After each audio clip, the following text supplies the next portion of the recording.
Big news! The Zufectchen episode 2. Welcome back to our regular, irregular podcast. Jesus, man, yeah. So a lot to talk about, a lot to go over. But first thing, we've got some. I've got some housekeeping and I've got some notes. Let's see. Come here. Can I talk about the Mexican food we just ate? Yeah, we can. So I ordered something and I got something completely different. That's Same. all I was going to say.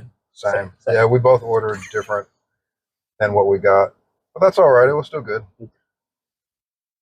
All right. So I have one bit of housekeeping, and that's from the previous episode. Did you ever measure your fat ass head versus the Wakuzi and without?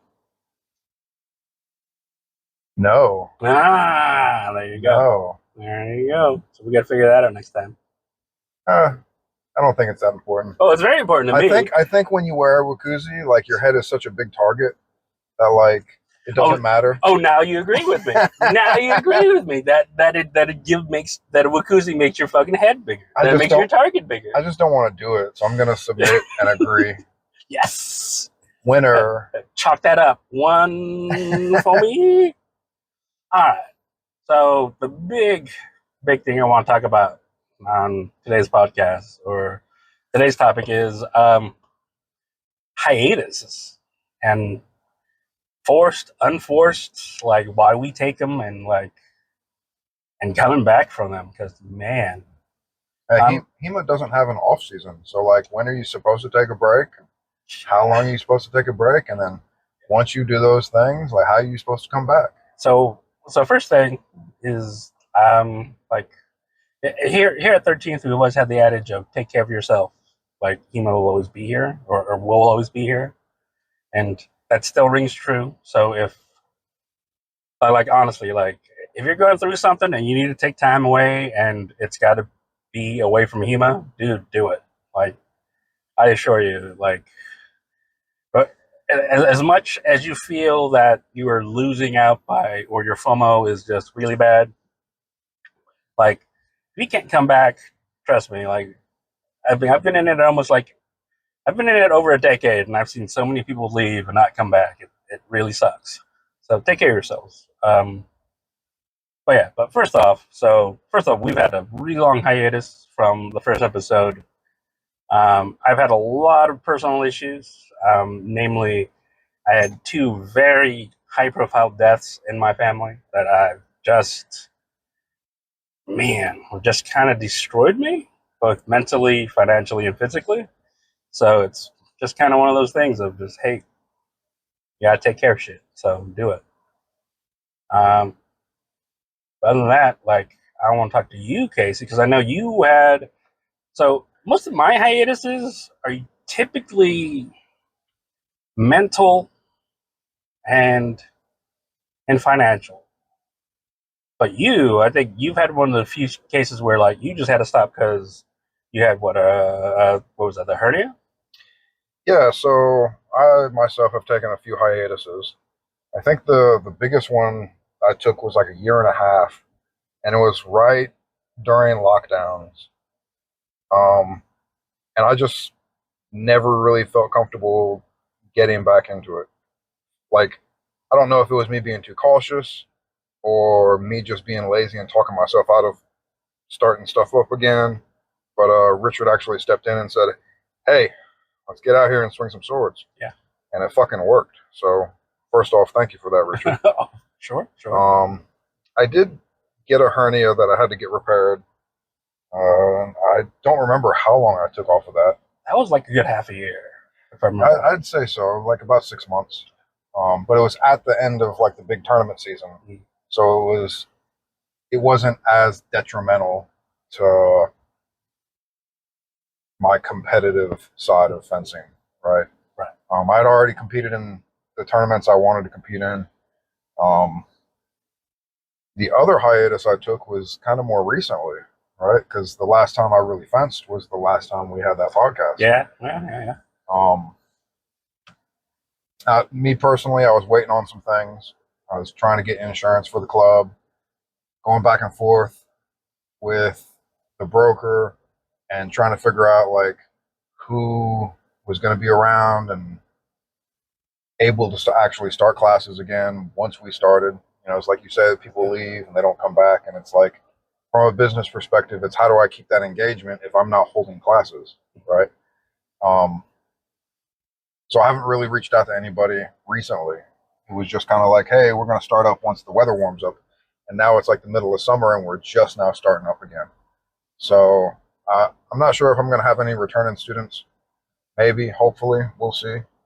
Um, but that hiatus has kind of screwed me up a little bit because I ended up talking myself out of going to Surfo because I haven't practiced. I haven't done anything. Like I jumped rope for a few days, but they weren't a few days in a row. Um, and it's like I haven't even picked up a sword in 2.5 months, maybe even 3 months. Like I don't think it's a good idea for me to go to one of the most competitive scenes in the East Coast. All Yeah. right. So I started like thinking a little too much about, what if this or what if that, or I had some fear about getting injured, and it's like that would just set me back further. So, like I said, I ended up talking myself out of it, and we got Queens coming up in a month. Queens Gambit going to be here in Rock Hill. Um, so I've got about a month to get back on the game or get back on the ball and play the game. Yeah. Same. Like so I'm coming at from this hiatus from a very from both like physically being like out of it because I'm much the same the case. I just have not been holding a sword, doing my drills, doing what I should be doing every day because like mentally I just feel so down, so depressed. I'm barely able to wake up. I mean, it's one of those things, but it's one of the things of like of forcing yourself to do a thing. And sometimes, some days you don't got it. And for me, it's been like some months I don't got it. And so even now, like we just had a small practice, and even now I'm having a little bit of anxiety when I hold the sword and I swing it, mainly due to not being completely 100% sure of the amount of control I have. So again, if you don't remember from the first episode, or if you just don't aren't familiar with me and Casey at all, like we are full on like control. Like if you're out of control, like even like 10-15%, like too bad. Like you're not fencing with us, or we're gonna fix that. Yeah, we're gonna fix that. I'm not gonna say you can't fence Yeah. with us, but like we're toning it down because I know you end up risking less when it comes to injury. Yeah. You end up having the fence cleaner because you have to be in more control. Um, that's my personal opinion. Yeah. But I do have a question for you, Richard. Yeah. Out of all those bad days, when you did have a good day, were you able to identify that you were having a good day and maybe pick up a sword for a little bit or think about fencing or? So so so I work a very physically demanding job, and yeah, I had a couple good days sprinkled throughout all that, but like I'm at work. Yeah, I'm physically moving pallets. I'm moving product around, and by the time that euphoria like wears off, and I've clocked out and I'm on the ride home, I'm just too tired for a thing. And it may be different if I did like an 8 hour job, or something like less physically taxing. But honestly, like I work in a office as well for a long time. And trust me, you're still just as tired when you leave an office job. it sounded like you were going to say, I worked in an office job for hundreds of years. Like you were going to tell on yourself. Don't tell anybody. That's why I stay out of the sun. uh, so, do you have a plan about getting back into it? Not really. So that's actually part of like the next bit, right? So another topic I want to talk about is like so recovery, right? Like how do you so I've been on hiatus for X time. Like how do you get back into it? Like the first thing for me is just like hold the sword. Just pick it up. Like I haven't picked up my longsword in months. Probably the first time in a long time. Felt good. Felt great. Did a couple swings. Like the next is going to be like try to find for me what my engagement is with the craft, right? Because like that's what I want. What's giving me that dopamine hit every time again. You said engagement to the craft. Yeah, because yeah, I mean that's what we do, right? Like I treat it as an art form, as a lot of people, it's like it's the martial art, it's the martial form, right? Like some people treat it like crazy, like they're insane BJJ folks. Like like I'll get there too. Like I have some things I'm like dying the hill about, but for the most part, like for me, it is a craft. It is a thing I enjoy doing. It is a thing I build. Yeah, so you're working with tools, Yeah, yeah, and you got to dust those tools off every now and again, yeah, and get back at it. yeah. Uh, My old my main, I guess, not similar, what is it, what the hell, the main bit of symbolism I typically use is rust. Like I can, I usually say if I'm coming out of like a hiatus or some time off, like I can feel the rust. Like I feel my bones, or I feel the rust on me growing and just flaking off, or if I'm going back at it. Yeah. yeah, I like that rust analogy. I'll use rust, dust, cobwebs, Yeah. mites, maybe a little bit of must if I don't wash my jacket. I don't know about mites. You might want to. You might need to get out of the car if you got mites. uh, Thinking about like what mites do is there's a bunch of Oh, them. They grow, they eat that's. away at things, right? I thought you were talking about mites as in that MIGHT. The mite. This might happen. This might. Oh, no, the small insect that I eats. see. I see. Um, I try to when I'm trying to get back into something, I try to remember I'm not where I left off. Right. Mm. I used to work out a lot.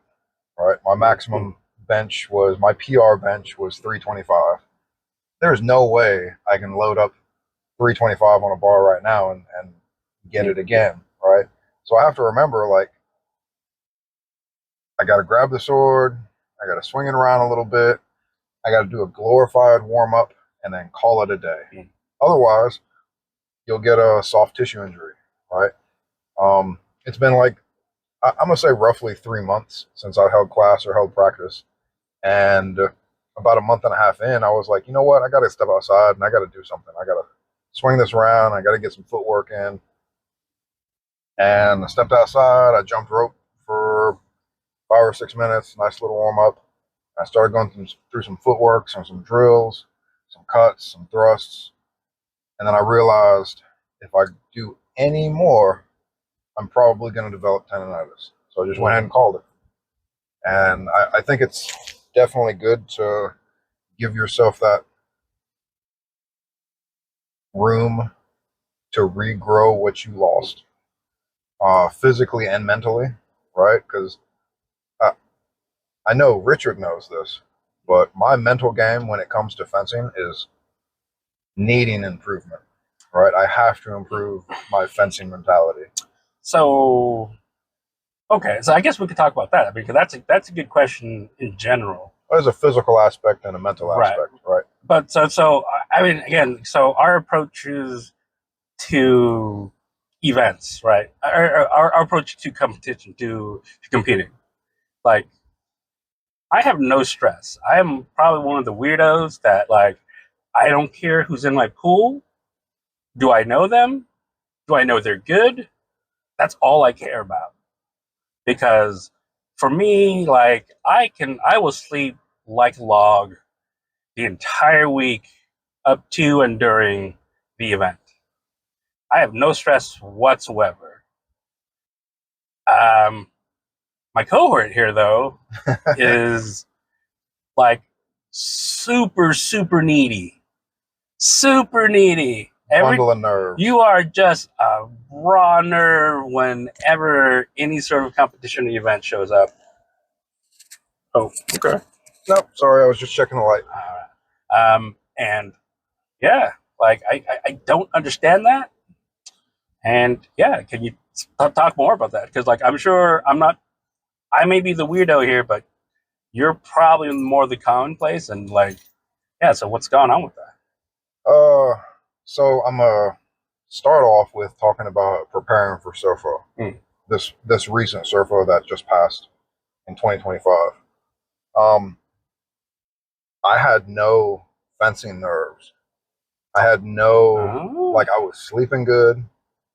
I didn't have any like negative emotions towards it. I was ready to go and fence. And then the day of Friday, I just procrastinated and just waited. You know, oh, it's a little too hot to clean my car out right now. I'm gonna finish this episode on Netflix. So before I jump in the shower and pack up a bag to go. And I just kept putting it off. But in the back of my mind, I realized why I was putting it off and why I didn't feel those nerves earlier in the week. And it was me telling myself, oh, I haven't practiced in a while. I'm going to exert myself too much and get injured. I haven't fenced, right? I'm not feeling like a competent competitive fencer. Gotcha. Right? So your body had already figured out you weren't going. It's just that you hadn't voiced it. I think so. Okay. Yeah, I really think so. And that's one of the few times that's happened. Normally, it's me going into work Monday morning and thinking, all right, I got to plan this. I got to make sure my hotel or Airbnb is paid for. I got to do all these other things. And then I start thinking about, well, what am I going to do? How am I going to do this? It's just not going to turn out well. And it's super negative, and I can't get those thoughts out of my head. And it's one of those things that just compounds into showing up, having my nerves all tore up. And then as soon as I get all my gear on, I'm looking around, making sure I'm not forgetting anything. I'm almost scatterbrained at that point where I'll leave something behind or have to go get it, or where's my water, or so-and-so said that they were going to help me warm up, and it's just I'm all over the place mentally. And then after that first match, it's like, okay, all that's in the past, and I'm moving forward. Yeah. And that's not great, right? That first match, I should already be in the mindset I need to be in, right? So that first match for me is always like I've come to like this dumb resignation of regardless of my first match, I'm going to lose because I like so my event tradition is if you see me out there like I need some light sparring before like we start or whatever, and you'll see I will walk right into people's swords because I need to know I'm going to die. I need to have like the thought of this is still just a fun little thing I'm going to do. I'm not treating the upcoming series of bouts with any actual seriousness, and so I need to die. I need to be killed. Just go ahead and get it out of the way. Yeah, so I get it out of the way, I'm good. Sometimes that works. Usually, I still have a bit of that lingering on. But yeah, that's like so. That first match for me is always less of less of the click that it needs to be, as it is for you. When you say click, you mean like click on? Like I don't turn on. Right. Like I have a very obvious off mode, and then like when I'm on and I'm going, and if I'm having a good day, like I'm doing pretty damn good. And I feel like the click for me is in the opposite, right? Where I'm clicked on and worrying about everything. And once I start fencing, I click off and only focus on fencing, not focusing about how bad the traffic's going to be or what we're going to get for dinner afterwards or when I'm going to eat for breakfast. You know, it's like all that stuff just goes out the window, and I'm able to focus on fencing. And I really wish, and I'm working towards getting to that mindset sooner. Yeah. Same. Let's see.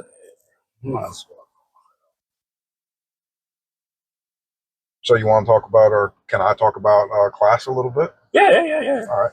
So I really wanted to focus on distance, right? We had a class of 4 people, and we're all kind of a little rusty. And I didn't want to do any sparring.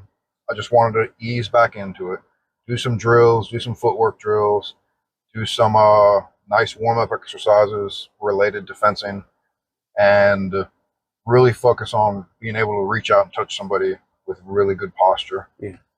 I think it went well.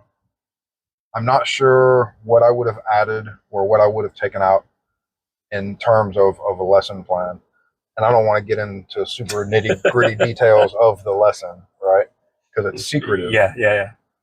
You guys will never know. You'll never know. But I think it was beneficial for everybody. Yeah. I think it opened up the idea that, hey, I need to start fencing before I can hit you. Right? That's always what I'm trying to think about, because a lot of times when I say I click off and I'm not thinking about anything, I end up planting my feet and not thinking about anything, and then just responding to what happens. So again, opposite for me, right? So when I'm not thinking of anything, I think I tend to fight really well, because I'm just going with the flow and letting my body go through the movements of what I've taught it. I think if you've seen me in an event fighting or whatever, you'll see quite often there's a point where typically I will kind of freeze up, and then someone will score a big old head hit on me because I'm thinking way too much. At that point, like, I have turned on, but like now my brain is doing far too many computations, and I'm so chest head ahead of everybody. Like, my brain is just like, I've frozen, and then they'll get that clean hit, and I'll usually say, caught me sleeping, and because you did, because I was resting right there, thinking of all the good things to come if I had done them. You were so far into the future, you forgot to think about the present. Oh yeah. All septic keisatsu. Yeah. But yeah. Did you have any other topics? I had just kind of wanted to go over other reasons for like hiatuses, right? Okay, yeah. Because like that's like really. So I'm gonna say this to the listener: you don't need a reason to take a hiatus. True. All right, but go ahead. True. So again, like, so I guess the only other hiatus like that I've really taken is a financial one, right? Because our hobby isn't a very cheap one. It can be, if you get into it right, or if you've got the right things. But if your plan is to go to multiple events in a year, and pay for these events, and then pay for lodging and gas, and then whatever else happens there, like either food or unexpected injury, like flat tire. Yeah. Oh yeah. Yeah. I think we've all had a flat tire out of town somewhere. Yeah. And it's just like, it all adds up, and sometimes you just gotta stop. And again, like I said, like, take care of yourself, please. I miss pre-COVID HEMA, where people were throwing like $35 tournaments. Yeah, dude. And renting a space was so cheap, like $35 or $40 covered the entire weekend. Yeah.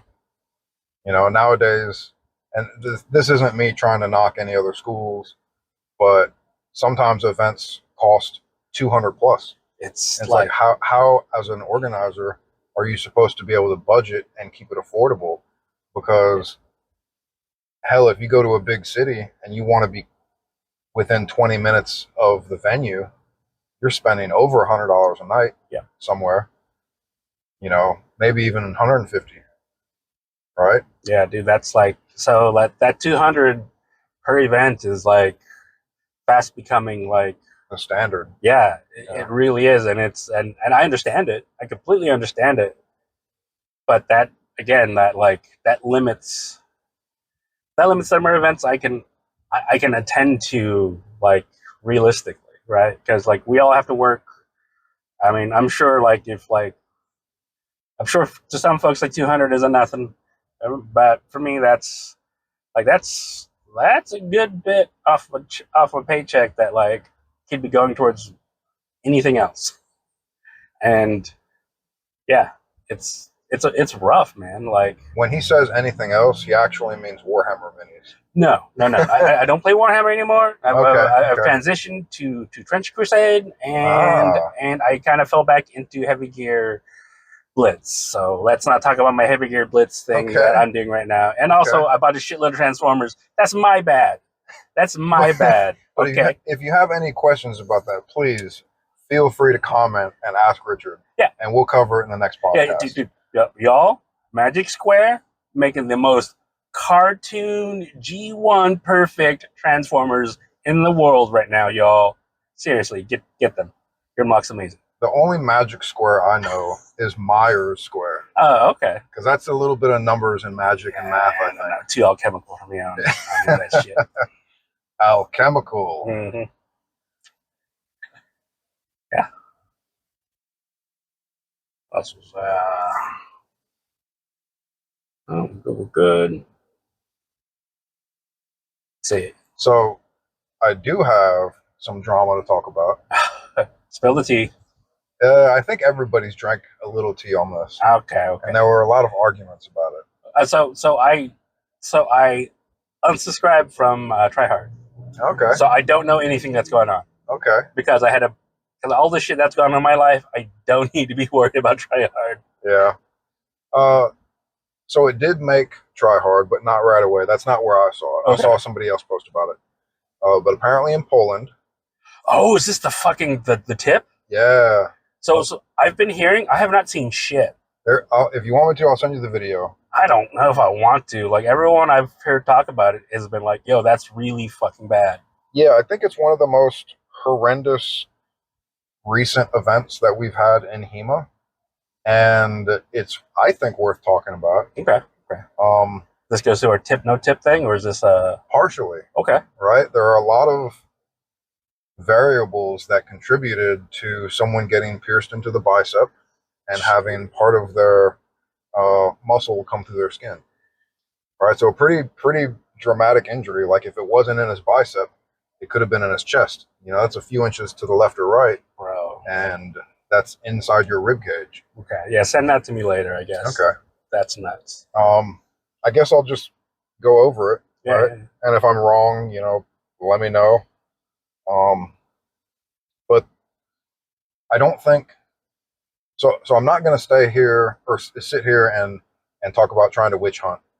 I'm not trying to say this person or that person, I just want to like cover what happened because the guy who got injured, he's cool with it. He understands this shit happens. Um, First off, it was a rapier dagger tournament. Mhm. It was in Poland. So this wasn't even at just like a local like training session. This was at an event. This was at a tournament. Yes. Fuck. Okay. Uh, Again, I'm not trying to put heat on nobody. That includes the event organizer. But the rapier in question had an 11 kg flex. So what's that mean? Like to be honest, I don't know what that means. So, manufacturers have different ways to test their blades. Um, Events have different ways of testing blades.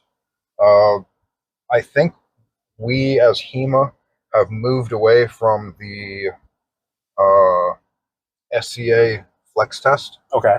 And we've moved into pressing into a scale, right? Okay. Okay. So if you press into a scale and the blade flexes a certain amount, they take the highest number on the scale. Gotcha. Right? So it is a flex test. Okay.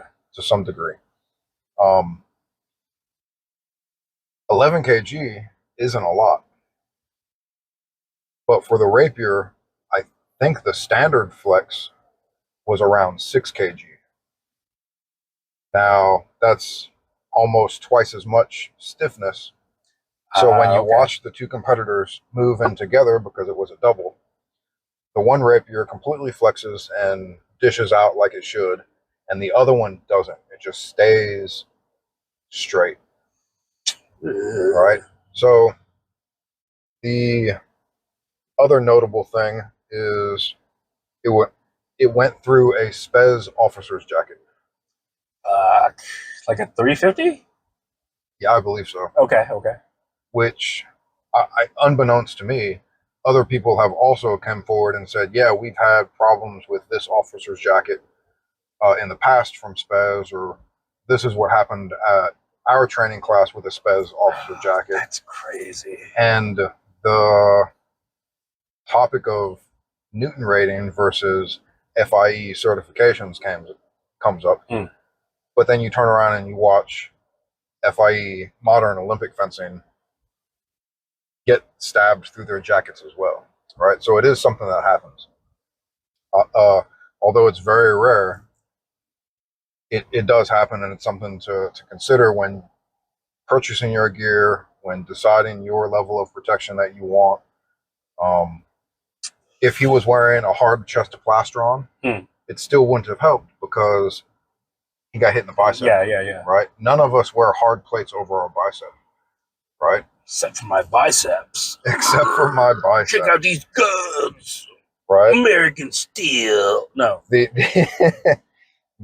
other very,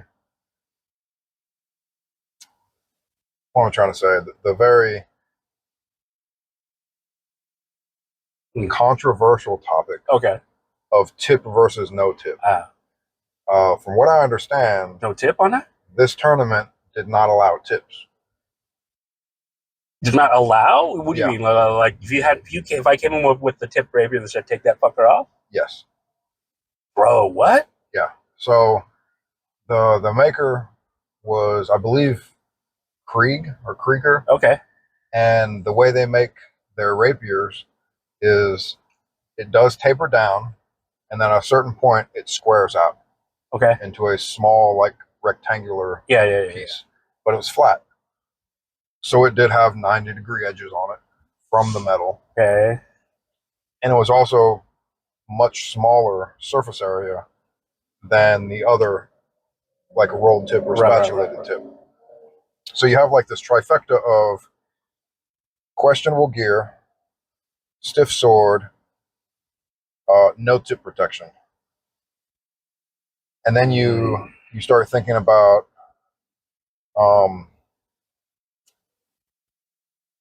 fencing in general, where a lot of people were saying because they doubled or because they both like tried to lunge forward, this just exacerbated the problem, which I can absolutely see. Yeah, it wasn't a stop thrust. These were two guys going. Yeah. These two immovable objects were going right at each other, right? Right. Okay.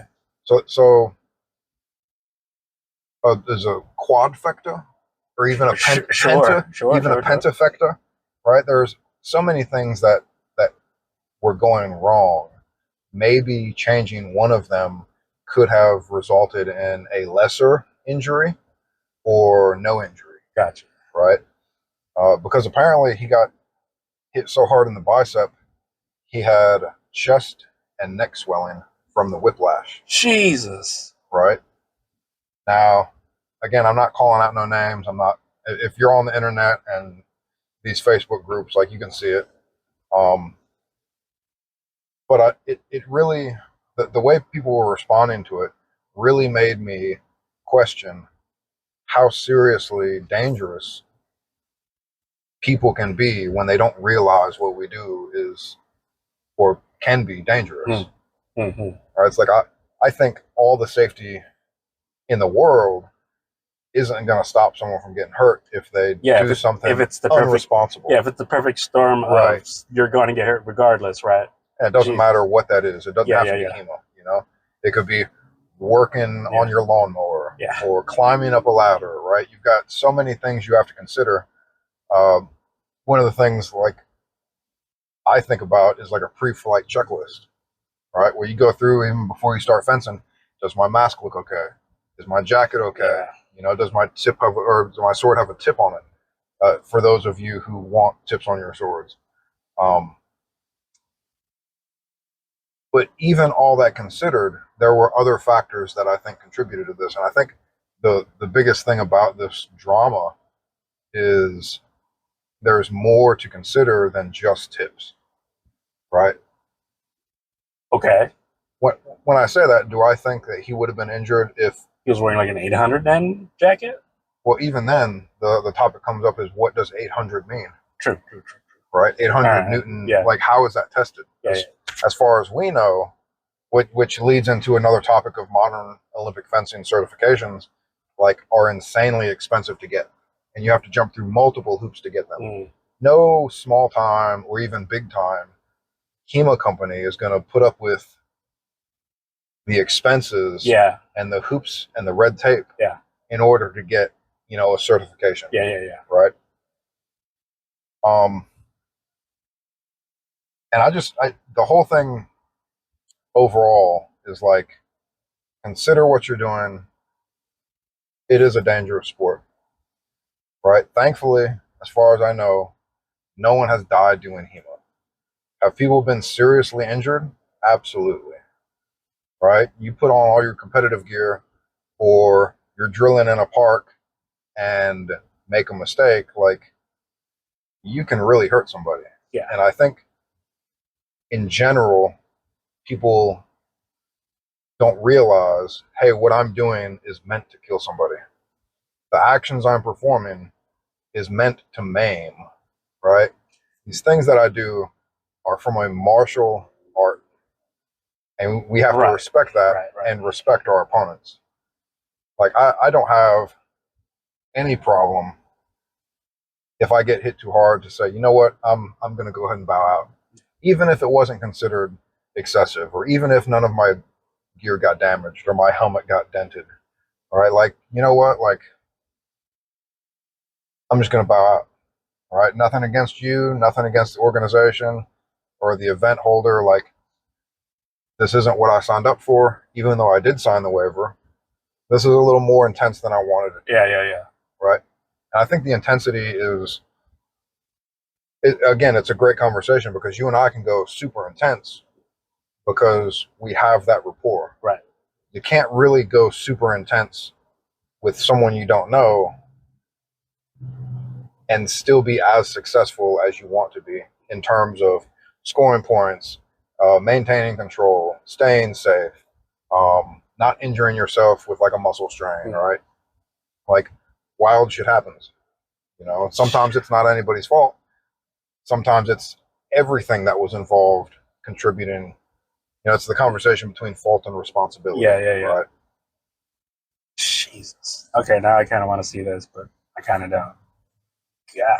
The video really doesn't show much. It's just two people lunging at each other. Okay, so you know, so from the outside view, it looks like a standard pass, right? A standard double out, right? Yeah. But then, like, the one guy kind of goes to his knee.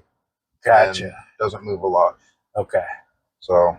Yeah. Okay. So I guess I'll kind of tag on this. Like, the last serious injury that I saw in HEMA was the last Surfo I attended, where I saw a guy lunge,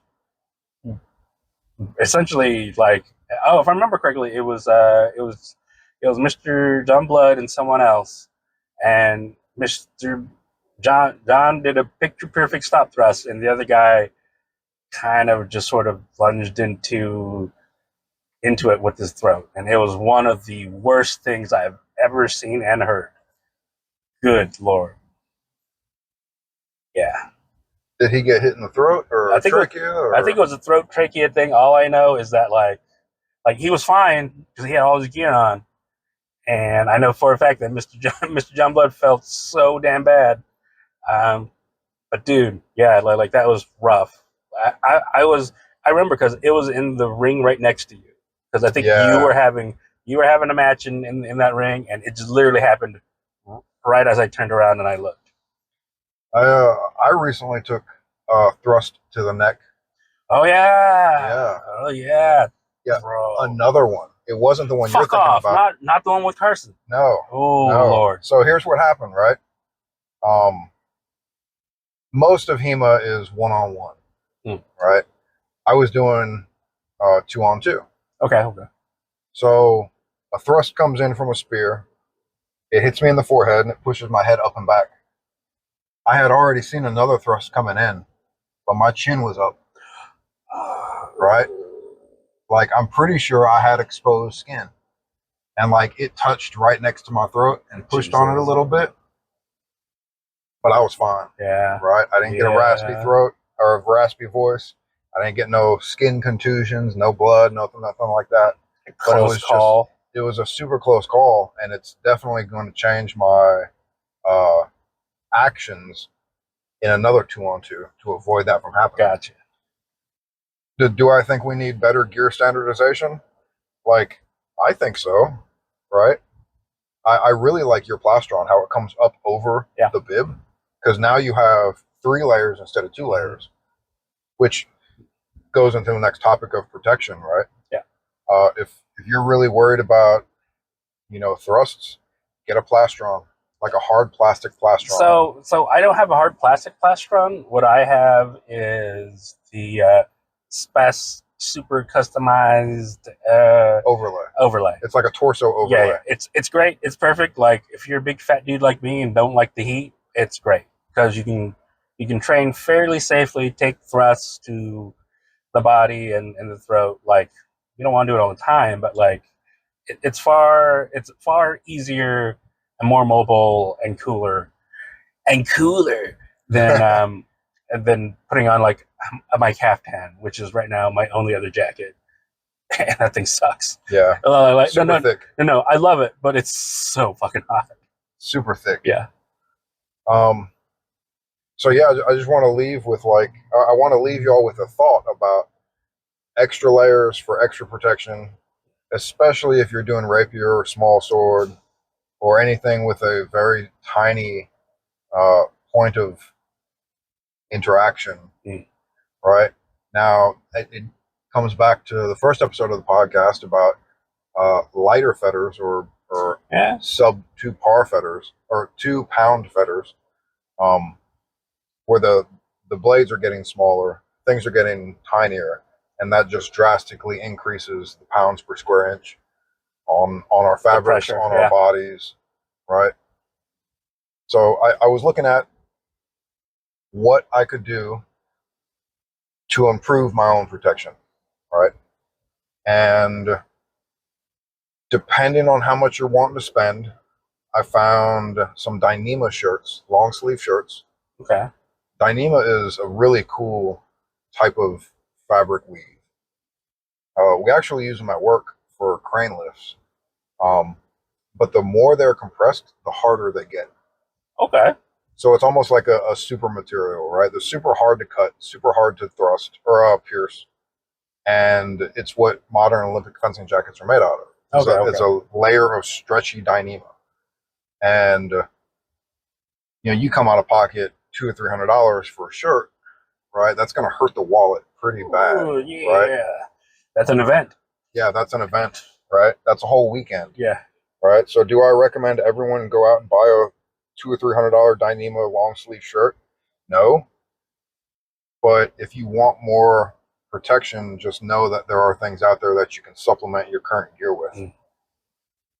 Because even at 800 Newton Spez jacket, there's really no verifying if that's actually 800 Newtons. Yeah. Because the testing equipment for that is pretty expensive. Yeah. No, you don't have one in your car? I've got one. Yeah. Just run it over a few times? Yeah. You fit some winter tires on, see if it rips it. You're like, oh, yeah, we're good. Yeah. I did see, some people talk about like the rolled tips and how they scoop, right? Yeah. Some people don't believe that can happen. No, that's not me. Yeah. I know for a fact. I've definitely seen a messer with a rolled tip have a cut thrown, and there was no rubber tip on the rolled tip. It was just a bare rolled tip, and it scooped out part of a jacket and tore it. Yeah. And it's like, well, that sucks. That was like a brand new jacket, right? How are you supposed to fix that? Slap some duct tape on it? Yeah, right. Jesus. But if you've got some closing statements you'd like to make, I think we can wrap this one up pretty quick. Yeah. So, once again, thanks for sticking with us. Apologies for the long hiatus, but like it's one of those things of like, yo, you gotta take care of yourself. That includes us. So, like I said, you take care of yourself. You come back. Chemo's still here. I took care of myself. I'm back, and yeah.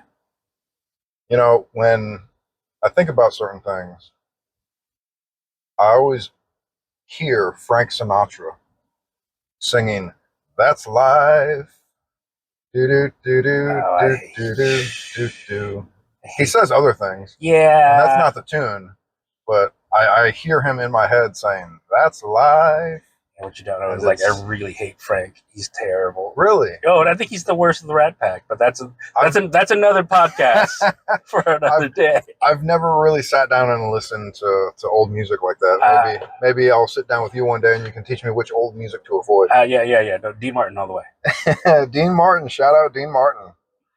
All right, y'all. Well, this has been Richard. This has been Casey. This is Zufectchen. Thanks for hanging out and listening. All right, late.